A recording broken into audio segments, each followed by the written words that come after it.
Yeah, what do you know? This would be a good time to use your reading as well. If your reading's out, your life's going to be a whole lot easier. Everything you know about civil rights benefits.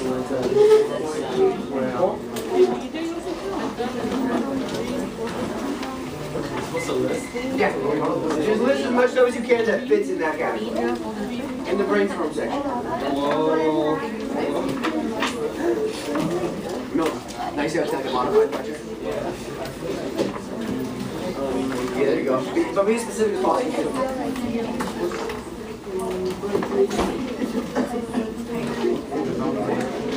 Everything you know about civil rights can fit into one of these three categories. A, B, or C.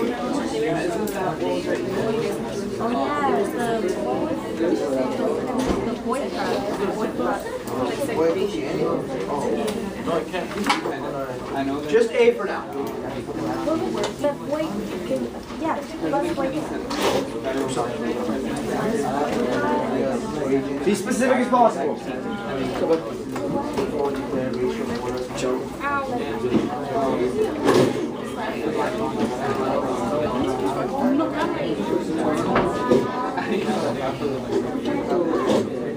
That was a guess. That's right.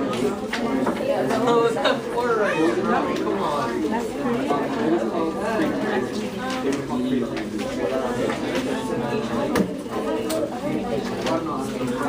Well, I mean, Good. Then on that. oh yeah. No, that one, oh, I know what you're talking about. That one in there.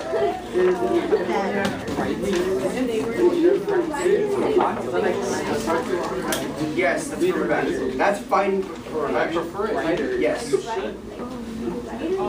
U.S. reasons? Like that.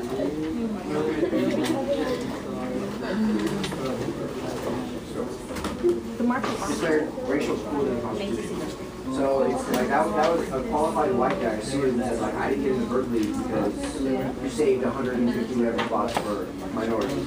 So the Supreme Court said you can't have racial quotas, but you can use race as a way. Unless you're California region. But it said that you can't have like using It's like saying 20% Hispanic or 20% Black. if you have the same application, but one of them is black, it's gonna fit. Yeah, but you can't let a less qualified person in because you can use race as a criteria, but you don't be effective. You only fit. All right, 18 seconds. Yes. Okay.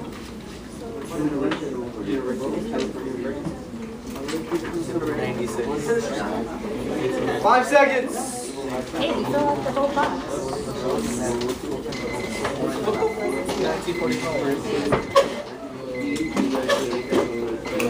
All right. So ideally, what just happened is you put as much information as possible that addresses this College Board key concept as you could.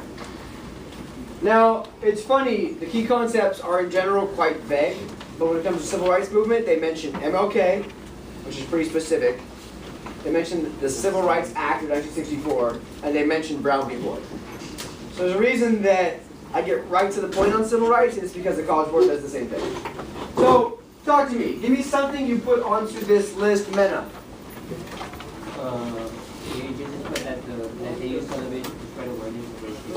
Okay, TV as a media tool. Everything I always tell you is connected. There's a reason I spent so much energy explaining to you the significance of TV in the 50s. Because TV in the 50s becomes the catalyst of social change in the 60s. Much like the internet now, and much like newspapers pre-Civil War. Right? Remember the William Lloyd Garrisons and the Frederick Douglasses of the world, and Harry Beecher Stowe and Uncle Tom's Cabin, trying to expose to the North what's actually happening with slavery. Good. Give me another one that goes, good. You have more to say? That's right, you always want to finish your thoughts. Go ahead. The University of California Regents Education. Wrong.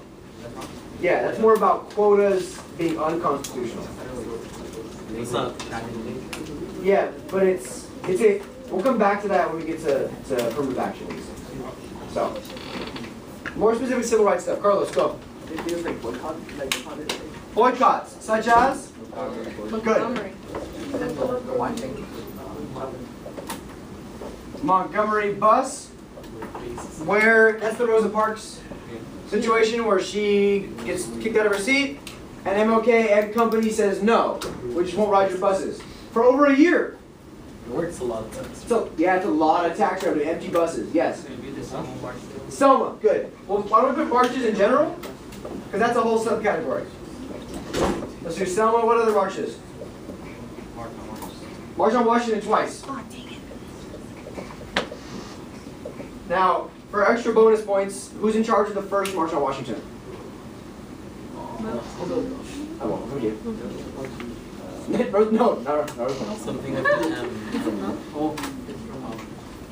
A. Philip Randolph? Yeah. Yeah. So, bear with me. A. Philip Randolph, March on Washington during World War II, the Double V campaign, fighting to desegregate the armed forces industries successfully. Second March on Washington is MLK's famous I Have a Dream speech. Cool? Yes, sir. I was going to say civil disobedience. Excellent. Civil disobedience. Give me an example. Civilians. There we go. Now we're getting specific. I can't spell today. Civil disobedience. To disobey the law civilly. Sit-ins. Swim-ins. Wait, can you put crayons? Yeah, absolutely. How does that work? Because it's solidarity. And it brings attention to the people. What else do civil rights leaders and activists do to challenge things? What else is on your list? There's got to be some more.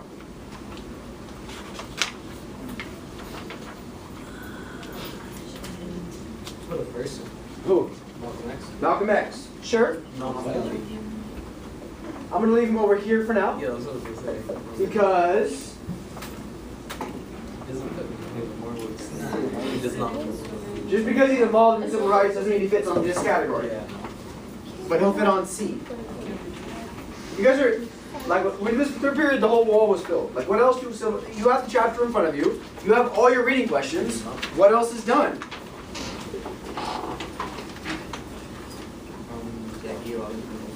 Beautiful! Jackie Robinson.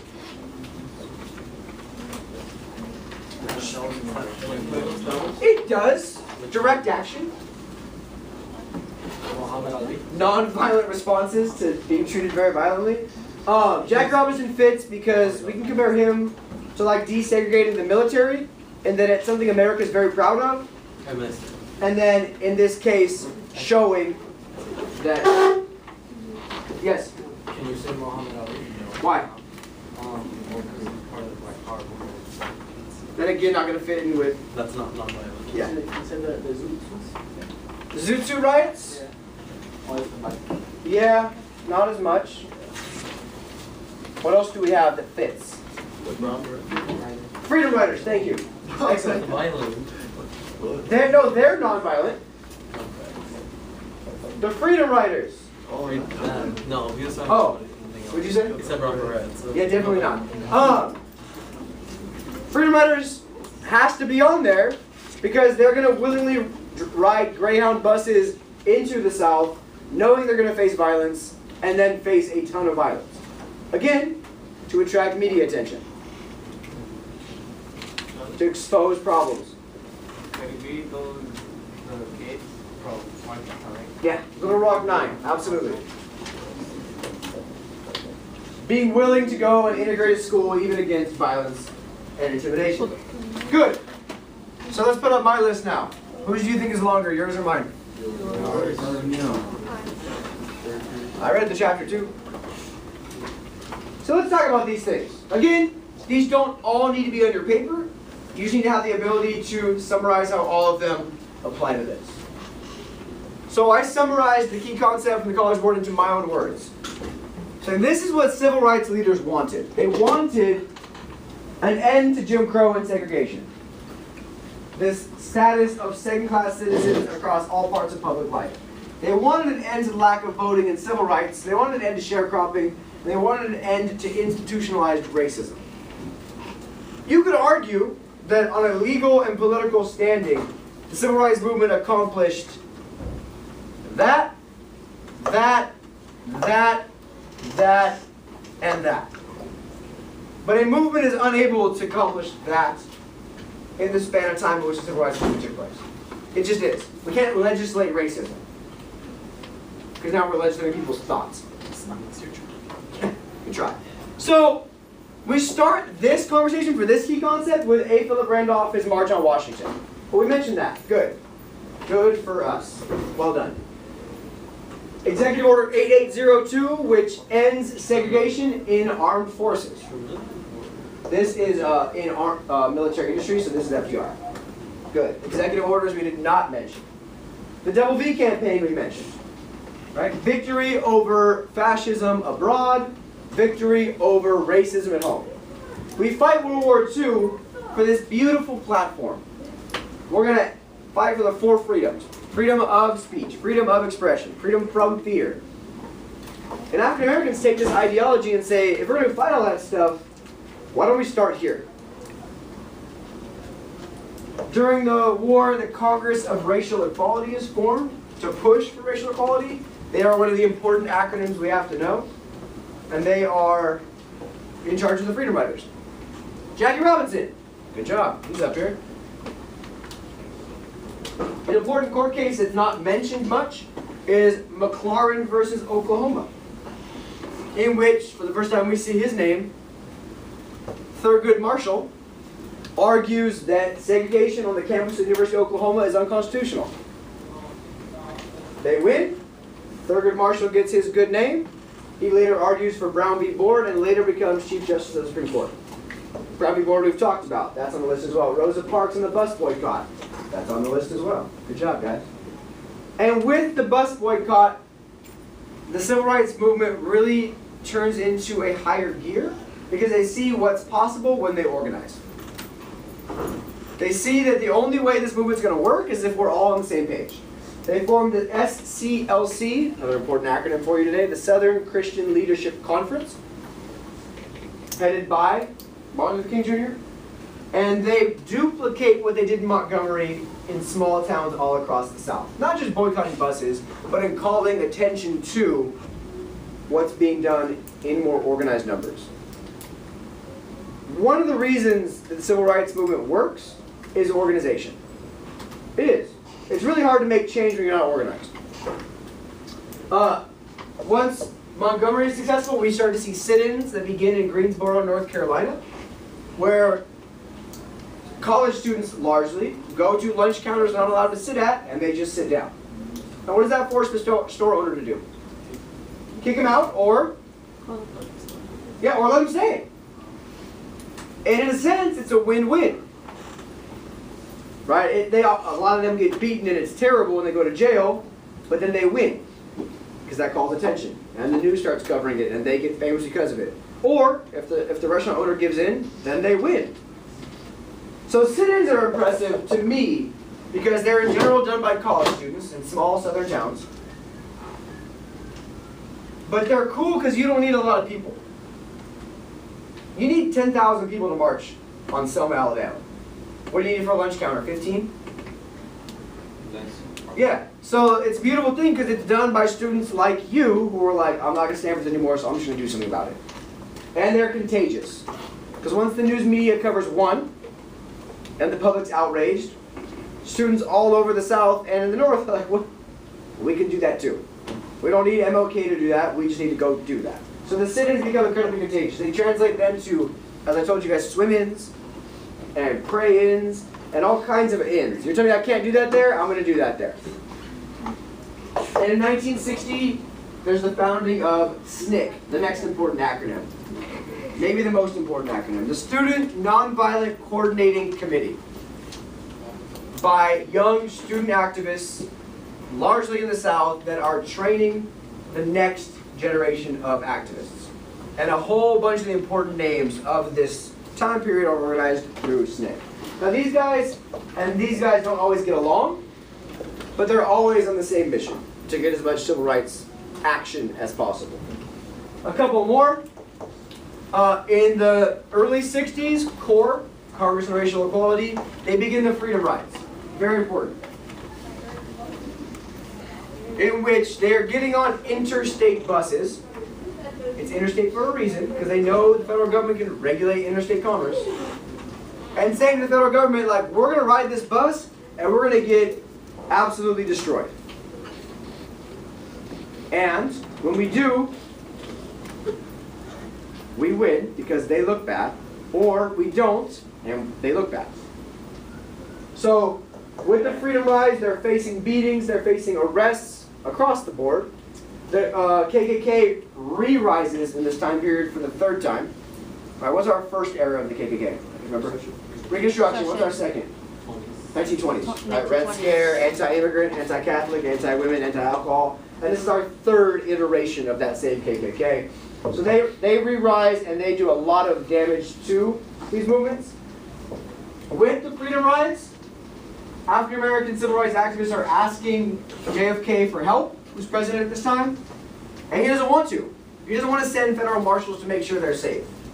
But TV coverage, when they're showing buses being blown up in Alabama and Tennessee, it forces his hand. Public opinion says the government should protect these people, and now JFK has to. May of '63, we have the March on Birmingham. You need to know that. That needs to be in your category. Because they march on Birmingham to the courthouse, protesting the fact that they can't get their voting rights. And Bull Connor, aggressive sheriff, police chief from Alabama. TV cameras are there. It's all bad. You'll see it in the documentary today. He sends in the police dogs. And they use fire hoses. And there's kids that are attacked and beaten. It's terrible. But then they win because it chips away at public opinion.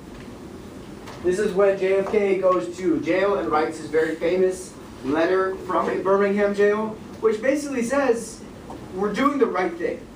We're going to stay nonviolent. We're going to have them keep looking like the bad guy. And obviously it's working if their response is this aggressive. Shortly after this, JFK calls for a civil rights bill for the first time, and then dies. It's kind of hard to survive a bullet to the back of the head. JFK dies, and we could argue that that bill never would have gotten passed if he hadn't.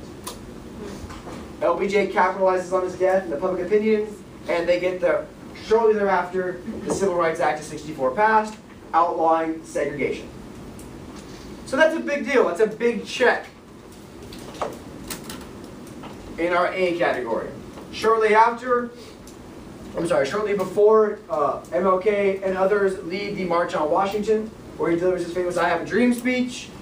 '64 sparks the Freedom Summer, also in your reading, in which hundreds of people, white and black, mostly young, are leaving the North to go to the South for weeks at a time to register young voters, to make sure it can happen. And a bunch of them are killed, a bunch of them are beaten, simply for registering voters. So this is where we leave off, and it says that the Civil Rights Act is obviously not enough because we have no access to the political arena.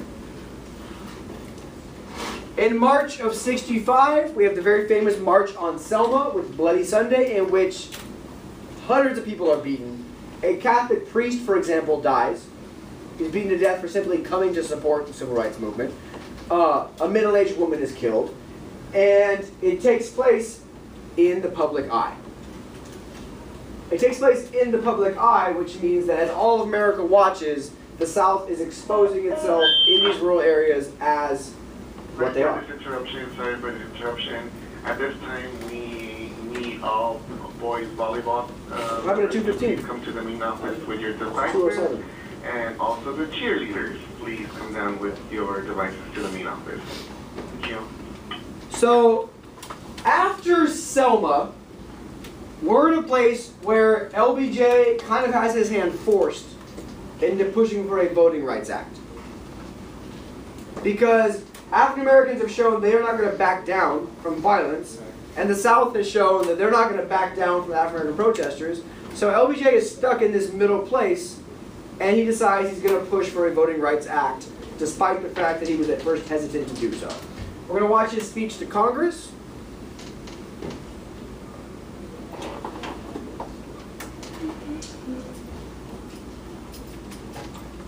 And I'll pause it a couple times. This can go. Give yourself a second.